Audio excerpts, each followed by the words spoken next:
کہتے جی وہ حدیث عمار کو میں نہیں سمجھ پایا. میں نے کہا پہلے تو یہ بتاؤ حدیث عمار کو آج کوٹ کرتے ہو اور حضرت معاویہ کو باغی کہتے ہو. یہ بتاؤ جب حضرت عمار کی شہادت ہوئی جو نتیجہ حدیث عمار سے تم نے نکالا کیا یہی نتیجہ حضرت علی نے بھی نکالا؟ حضرت علی نے وہاں پر یہ اعلان کیا ہو اے میرے ساتھیوں عمار کی شہادت کے بعد یہ بات واضح ہو گئی حق پر کون ہے. حضرت علی نے یہ کہا ہو اے میرے ساتھیوں عمار کی شہادت کے بعد اب کوئی شک شبہ باقی نہیں رہا سچ پر کون ہے جھوٹ پر کون ہے. لہذا معاویہ سے بات چیت ختم. حدیث عمار سچی ہو گئی عمار قتل ہو گئے فیصلہ ہو گیا. کیا حضرت علی نے وہاں پر یہ سٹینڈ لیا؟ اگر حضرت علی نے حضرت عمار کی شہادت کو سامنے رکھ کر حدیث عمار کو کوٹ نہیں کیا اور اس سے وہ مطلب نہیں نکالا جو آج کا جاہل نکالتا ہے تو پھر اس کا مطلب ہے یہ کہنا یہ چاہتا ہے علی کو تو حدیث عمار سمجھ نہیں آئی مجھے سمجھ آ گئی. حضرت عمار کی شہادت حسن و حسین کے سامنے ہوئی تو کیا حضرت علی کی شہادت کے بعد حضرت عمار کی حدیث اور عمار کی شہادت حسن و حسین بھول گئے تھے؟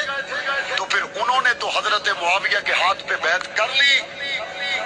آج پھر جس کو تکلیف ہے مسئلہ کیا ہے میں بتاتا ہوں مسئلہ کیا ہے. کہتے وہ حدیث عمار سمجھ میں نہیں آئی.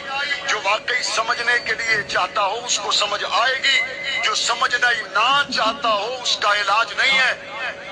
پاک پیغمبر نے فرمایا عمار تجھے باغی گروہ قتل کرے گا اور قاتلین عثمان کون ہے؟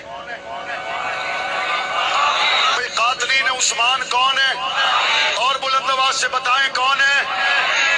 اور حضرت عمار کا رتبہ بڑھا ہے یا حضرت طلحہ کا رتبہ بڑھا ہے؟ حضرت طلحہ تو عشرہ مبشرہ میں اور پاک پیغمبر نے فرمایا طلحہ تیرا قاتل کبھی جنت نہیں جا سکتا. تو حضرت عثمان کی شہادت کے بعد حضرت طلحہ اور حضرت زبیر تو حضرت عائشہ کی طرف تھے تو کیا حضرت طلحہ کی شہادت اور حضرت طلحہ کے بارے میں پاک پیغمبر کا فرمان اس کا الزام حضرت علی پہ ڈال سکتے ہو؟ کبھی نہیں ڈال سکتے. کیوں؟ ہر ایک کا یہ عقیدہ ہے حضرت طلحہ کے قاتل قاتلین عثمان باغی حضرت زبیر کے قاتل قاتلین عثمان باغی جمل کی آگ بھڑکانے والے قاتلین عثمان باغی. جب یہاں پہ حضرت طلحہ پہ پیچھے باغی قاتلین عثمان کو مانتے ہو حضرت زبیر کی شہادت کے پیچھے قاتلین عثمان باغیوں کو مانتے ہو تو جنگ صفین میں عمار کے پیچھے قاتلین عثمان باغی کو کیوں نہیں مانتے؟ اس کا مطلب ہے کہ حضرت عمار پر قاتلین عثمان کے کردار کو ہٹا دینا اور قاتلین عثمان کے کردار کو حضرت طلحہ کی شہادت سے جوڑ دینا حضرت زبیر کی شہادت سے جوڑ دینا اور عمار کی شہادت کو حضرت معاویہ کے کھاتے ڈال دینا. اس کا مطلب ہے کہ ایسا کرنے والے کے حسب میں نسب میں رفض ضرور ہے